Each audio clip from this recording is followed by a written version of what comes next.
A supremacia de Cristo é o nosso tema para o livro de Hebreus, livro que tem nos abençoado. Temos viajado através deste livro, aprendendo sobre a supremacia de Cristo e firmando nossas vidas nesta verdade. Hoje nós vamos focar em Hebreus capítulo 13, versos 8 e 9. Hebreus 13, 8 e 9. Sobre o que é o livro de Hebreus, o verso 3 do capítulo 1 resume bem a mensagem de Hebreus. Antes de lermos o texto desta manhã, o nosso foco desta manhã, vamos recordar o verso 3 do capítulo 1. Vamos dizer juntos este verso: o Filho é o resplendor da glória de Deus e a expressão exata do seu ser, sustentando todas as coisas por sua palavra poderosa. Depois de ter realizado a purificação dos pecados, ele se assentou à direita da majestade nas alturas. Aí está o começo do livro, o início, então no capítulo 1, já apresentando a mensagem do livro, a mensagem da palavra de Deus. Mas indo ao meio do livro, vamos chamar o coração do livro, nós encontramos no capítulo 9, versos 27 e 28, a mensagem sobre este Cristo Supremo por nós. Vamos ler juntos os versos 27 e 28 do capítulo 9. Leiamos. Da mesma forma como o homem está destinado a morrer uma só vez e depois disso enfrentar o juízo, assim também Cristo foi oferecido em sacrifício uma única vez para tirar os pecados de muitos, e aparecerá segunda vez, não para tirar o pecado, mas para trazer a salvação aos que aguardam. A mensagem de Hebreus resumida em alguns versos das Escrituras. E agora nós vamos então ao nosso texto no capítulo 13, versos 8 e 9, mas vamos recordar o contexto ali do livro, onde estão esses versos que vamos ler e focar nesta manhã. Deixe-me retroceder ao capítulo 12, ao último verso, verso 28 do capítulo 12. Ele diz: portanto, já que estamos recebendo um reino inabalável, sejamos agradecidos e assim adoremos a Deus de modo aceitável, com reverência e temor, pois nosso Deus é fogo consumidor. Cristo Supremo realizou a purificação dos pecados, veio para sofrer uma única vez. Nós lemos tudo isto já nesta manhã. E aí então aqui portanto no verso 28, estamos recebendo um reino inabalável. Jesus virá a segunda vez, diz o texto, para aqueles que o aguardam. Estamos recebendo um reino inabalável. E então para nós que estamos recebendo este reino inabalável, neste Cristo Supremo que morreu por nós, há diversas orientações práticas que têm então implicações em nossas vidas. Veja o verso 1 do capítulo 13, ele diz: seja constante o amor fraternal, o amor da igreja, da comunhão. O verso 2 diz: não se esqueçam da hospitalidade, uma virtude cristã, a hospitalidade, abrigar o outro em nossas vidas. Pode ser literalmente em nossas casas, como pode ser no nosso tempo, na nossa atenção, consideração. No verso 3 diz: lembre-se dos que estão na prisão, dos que estão sendo maltratados, irmãos que estavam sendo colocados na cadeia por causa do Evangelho. Lembre-se deles, não se afastem deles, apoiem-os.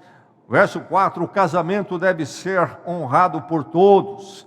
Nos nossos dias, quando o casamento é maltratado, é detonado, aí está a verdade para aquele que é o discípulo de Cristo nessa cultura torpe. O casamento deve ser honrado por todos. O verso 5 diz que nós que estamos esperando o reino inabalável, diz que nós devemos nos conservar livres do amor ao dinheiro, fazer do dinheiro uma idolatria, um ídolo no nosso coração. Conservem-se livres do amor ao dinheiro.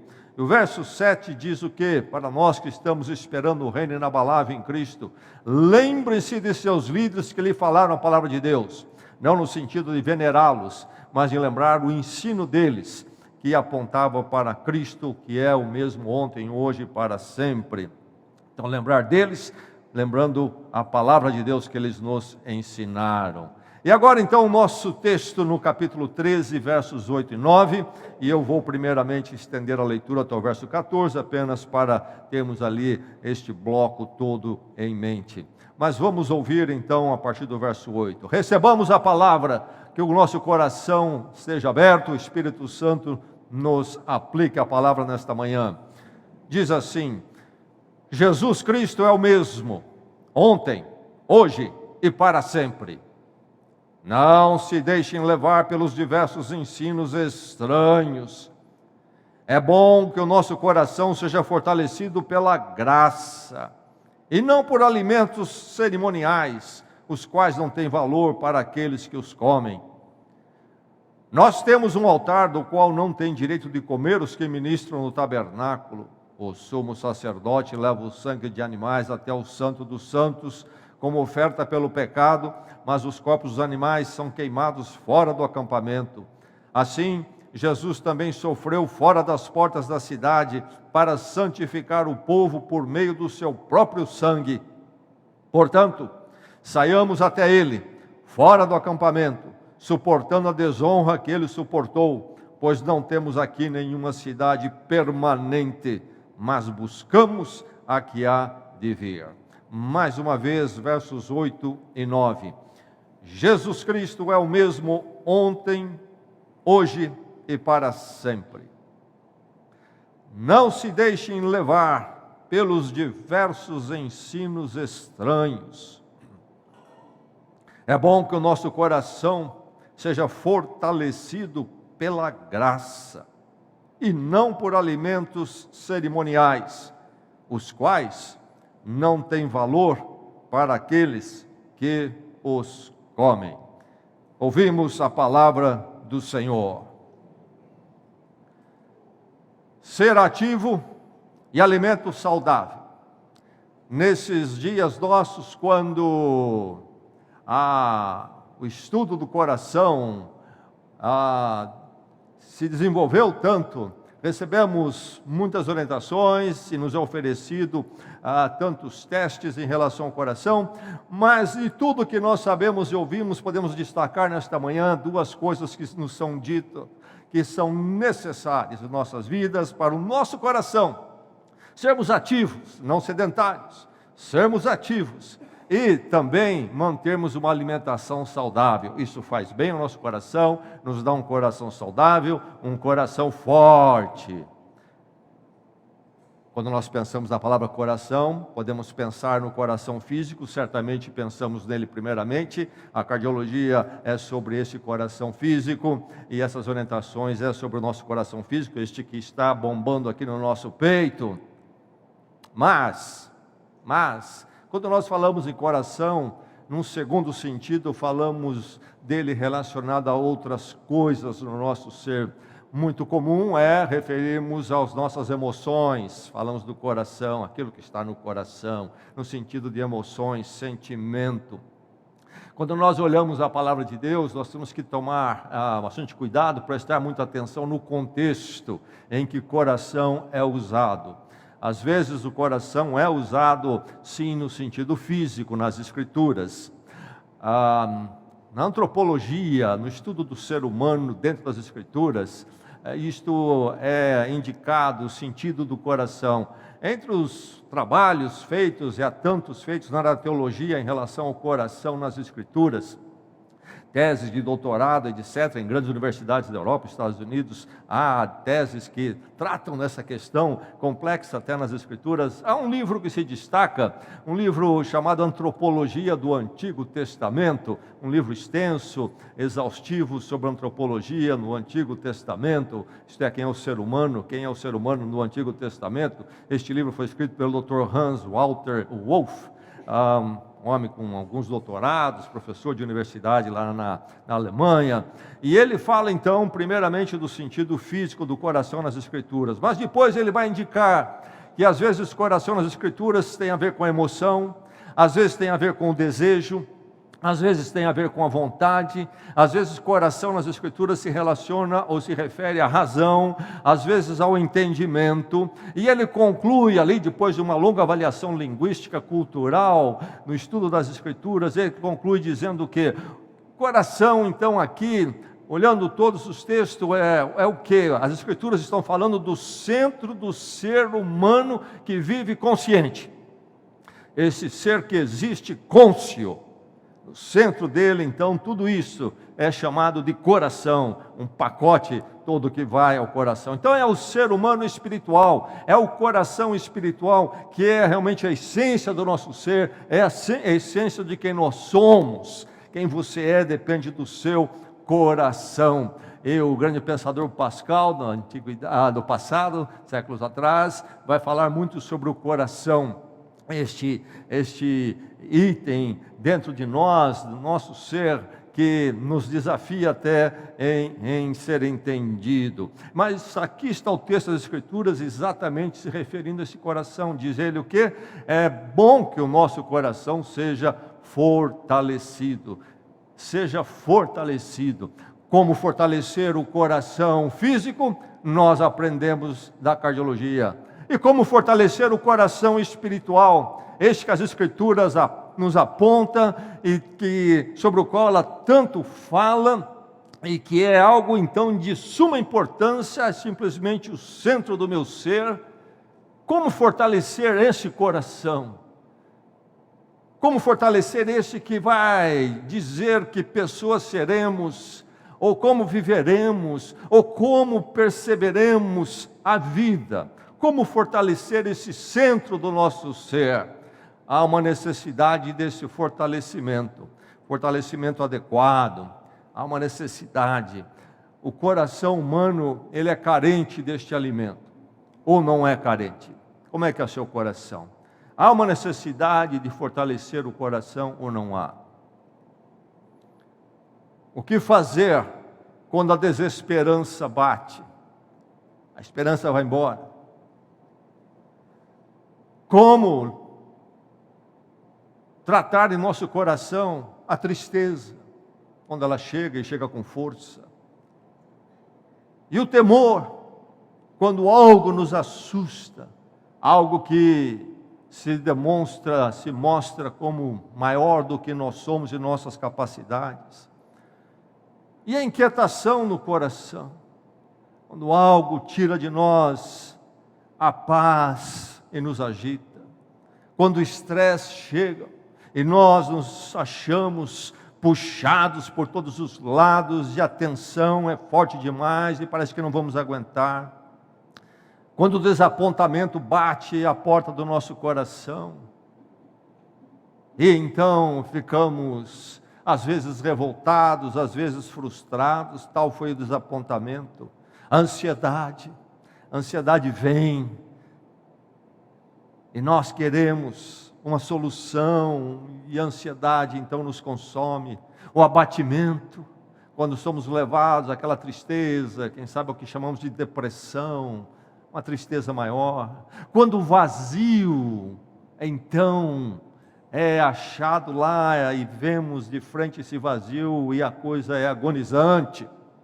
Aí está os dramas do coração, os dramas existenciais. O nosso coração precisa de ser fortalecido, porque se ele não for, esses embates haverão de nos levar a caminhos piores e até trágicos. É preciso fortalecer a necessidade? Certamente que sim, mas qual é a fonte de fortalecimento? Qual é a fonte? Podemos colocar duas e está diante de você nesta manhã.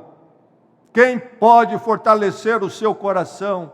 Quando nós pensamos no drama que ele vive, desesperança, tristeza, temor, inquietação, estresse, desapontamento, abatimento, ansiedade, vazio. Quem pode fortalecê-lo? Quem é suficiente para dar ao meu coração força para resistir a esta realidade na qual estou inserido, é isto que se chama vida, meu ser consciente. Quem pode dar força? Deus ou o próprio ser humano?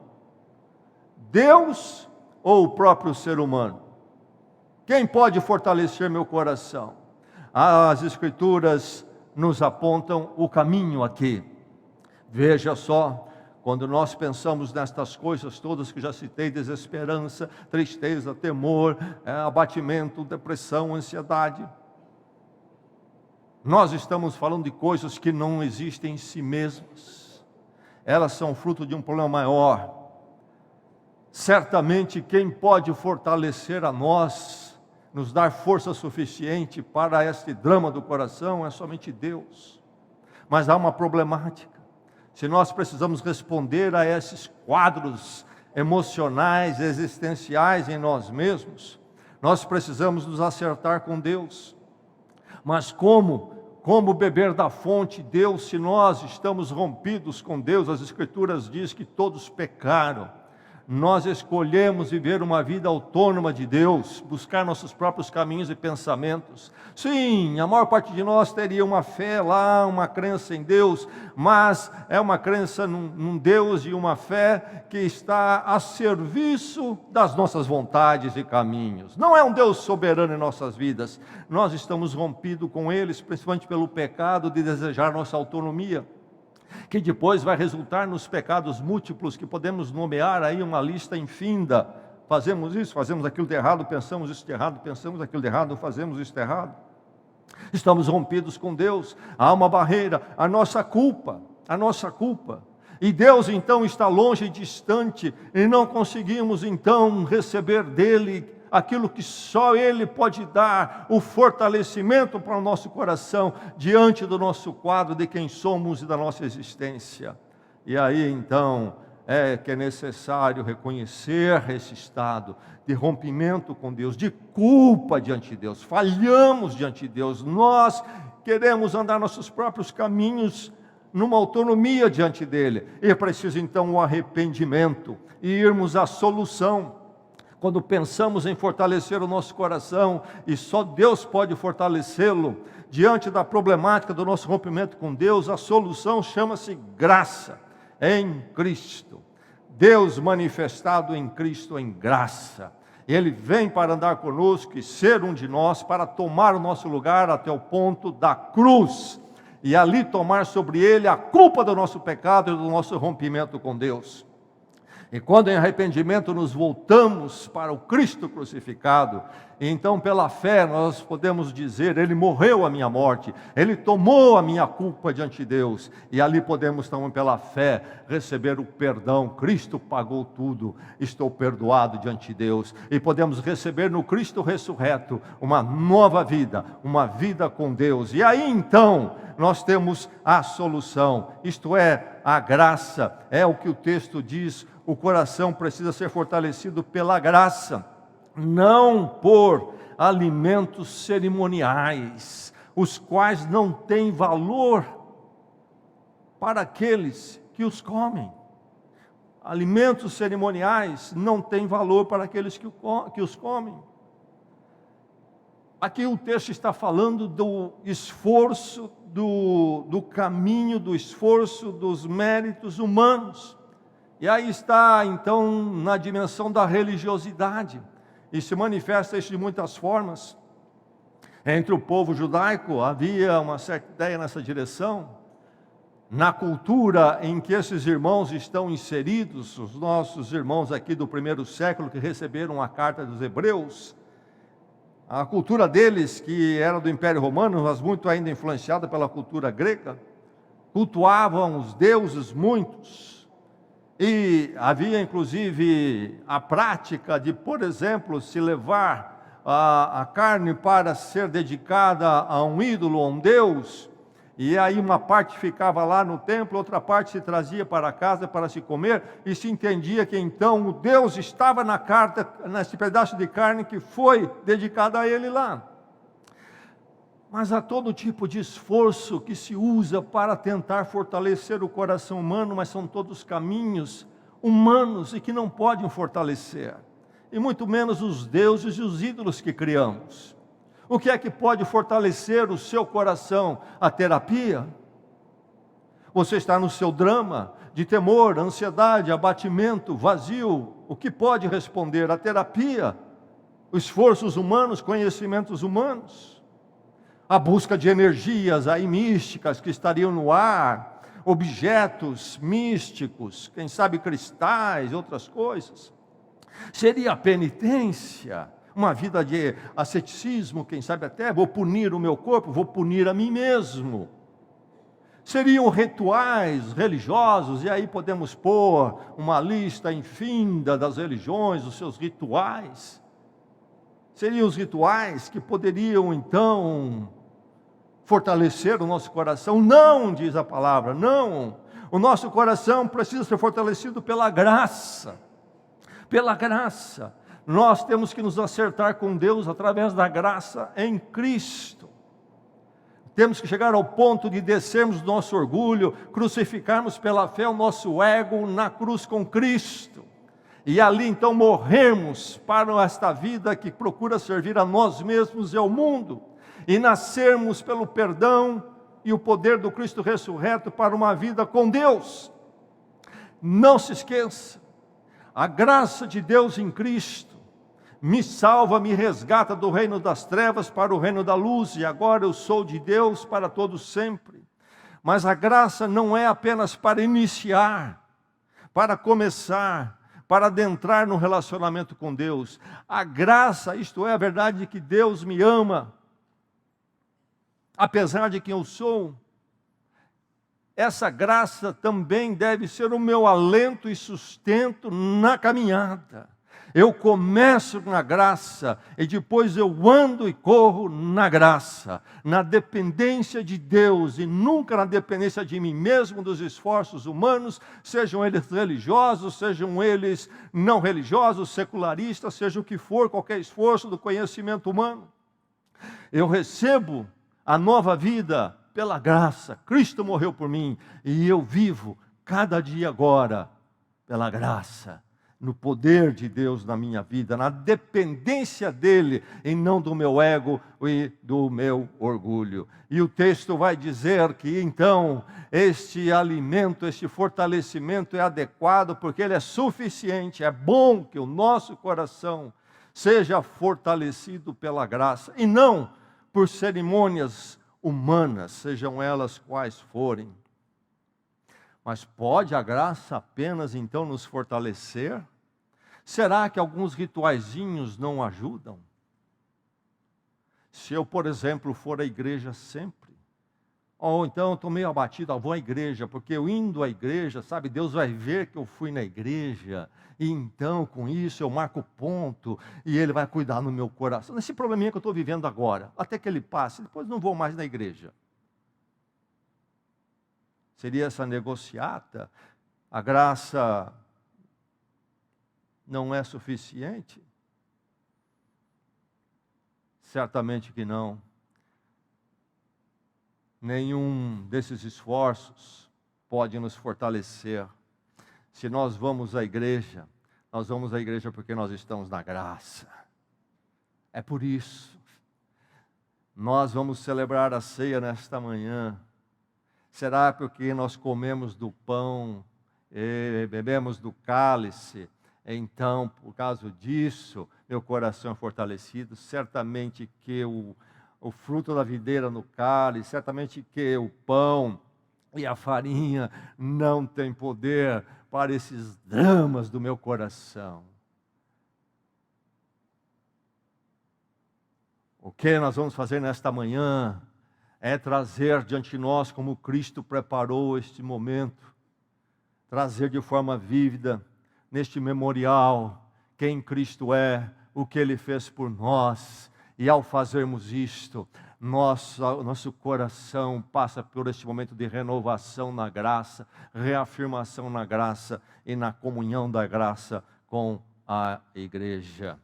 Temos que tomar cuidado quando rituais, mesmo religiosos, mesmo da nossa igreja, nos desviam da graça e nós começamos a confiar nos nossos rituais e não na graça de Deus em Cristo. A graça de Cristo é suficiente. Ela é suficiente para fortalecer nosso coração.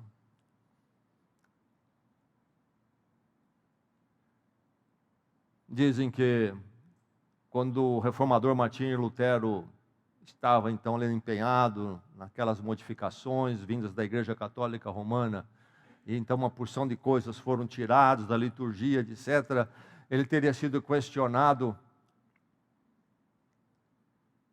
mas você está tirando tudo? Vai sobrar o quê?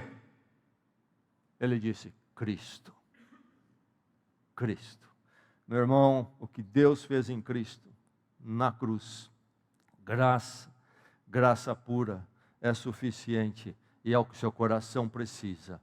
Você saber que tudo está em paz com Deus e você poder buscá-lo na sua desesperança, na sua tristeza, no seu temor, na sua inquietação, no seu estresse, no seu desapontamento, na sua ansiedade, no seu abatimento, no seu vazio. Veja bem, você não precisa resolver seu abatimento, seu estresse, seu vazio, sua ansiedade. Você precisa resolver o que é que está faltando, que não lhe dá, então você fica sem condições de lidar com isto. E aí está então Deus, e Deus que nós conhecemos em Cristo, conhecemos em graça e não nos nossos méritos. Um Deus que sabe que nós sofremos em nosso coração, porque nós estamos à parte dEle, e então reconciliados com Ele, nós podemos lidar com as inquietações do nosso coração. Mas aí é que vem a advertência do texto: não se deixem levar por ensinos estranhos. Dentro da igreja deles ali no primeiro século, começou a adentrar ensinos que contaminavam, comprometiam o entendimento puro da graça suficiente, do alimento, do fortalecimento suficiente de Deus em Cristo. E por isso ele coloca esta advertência: vocês que creem que Cristo é supremo, e que Ele realizou a purificação dos pecados na cruz, vocês que estão então recebendo um reino inabalável, não se deixem levar por ensinos estranhos. Cuidado, meu irmão, quando você ouvir, quem sabe na mídia, ou de outra forma, um ensino que parece ninguém nunca falou, e ninguém prega disso na igreja, já é um aviso, um alerta. Cuidado com essas coisas espetaculares que descobriram que nunca existiu antes. Vira e mexe surgem. Uma das coisas que existe por aí, por exemplo, é ensinado, é um tal de palavra profética, de declarar. São técnicas que vão lhe dizer que você pode controlar a realidade do mundo. Deus te dá esse poder. Onde você encontra na Bíblia isso? Você estudando a história da igreja, essa coisa surgiu aí poucas décadas atrás, né? Depois da metade do século XX. Onde você encontra isso na história da igreja sendo ensinado? Mas aí apenas um exemplo, e poderíamos uma porção de outros. Cuidado, entenda a graça e o que é depender de Deus, e o meu coração precisa chegar a esse descanso em Deus, porque realmente, meu irmão, a realidade não está debaixo do nosso controle, o futuro não é nosso, e nós não fomos criados para viver na dependência de nós, do nosso poder. Nós fomos criados por Deus e para Deus, para vivermos humildes, na dependência dEle, e aí então, na dependência dEle, Ele que nós encontramos em Cristo, é que nós vamos poder então descansar em Deus no meio das aflições que batem à porta do nosso coração, e podermos contrapor, e podemos então prevalecer, mesmo quando elas são insistentes em nós, e há algumas que são insistentes, às vezes a ansiedade, às vezes o abatimento. Como contrapor dentro de mim isto? Com Deus, e Deus que eu conheço em graça em Cristo, o Deus que vem a mim de uma forma que não depende do meu ser miserável, mas depende totalmente do poder dEle. Aí meu coração é fortalecido. Quando então o meu coração é atacado de uma forma ou de outra, eu vou a meu Deus em oração. Não, eu não vou para uma posição esquisita fazer yoga. Cristo já sofreu a posição mais esquisita que podia ser, ele foi colocado na cruz. Ninguém precisa de fazer mais nada nessa direção. Não, eu vou com meu coração à presença de Deus. Eu tomo a sua palavra e vou ouvir o que ela me diz sobre o meu drama. E eu vou orar e pedir, ó Deus, me ajude a descansar em Ti. Aquilo que está afligindo a minha porta, a porta do meu coração, Senhor, tem misericórdia de mim. Dependência total do Senhor. Vou tratar com Ele o meu coração, e o meu coração será fortalecido pela graça de Deus. A graça em Cristo é o seu fortalecimento adequado. Nunca se esqueça disso. A graça em Cristo é o seu fortalecimento adequado. Por isso o texto bíblico diz: é bom que o nosso coração seja fortalecido pela graça, e não por alimentos cerimoniais, os quais não têm valor para aqueles que os comem. É bom que o nosso coração seja fortalecido pela graça.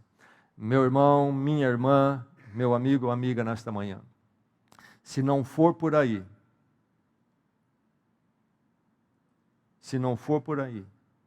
você jamais encontrará descanso para o seu coração. Jamais você encontrará força. Mas a maravilha aqui nesta manhã, quando a palavra de Deus ressoa mais uma vez, é que a graça de Deus está diante de nós em Cristo ainda. E podemos nos abrigar nela, podemos ter o nosso coração fortalecido. E o Senhor, na sua graça, irá nos levar na nossa peregrinação, atravessando cada embate, cada momento, e não nos deixará fracassar. Talvez algumas horas a coisa ficará no limite, mas Deus não deixará passar do limite, e haveremos pela sua graça prevalecer até a eternidade. Vamos orar.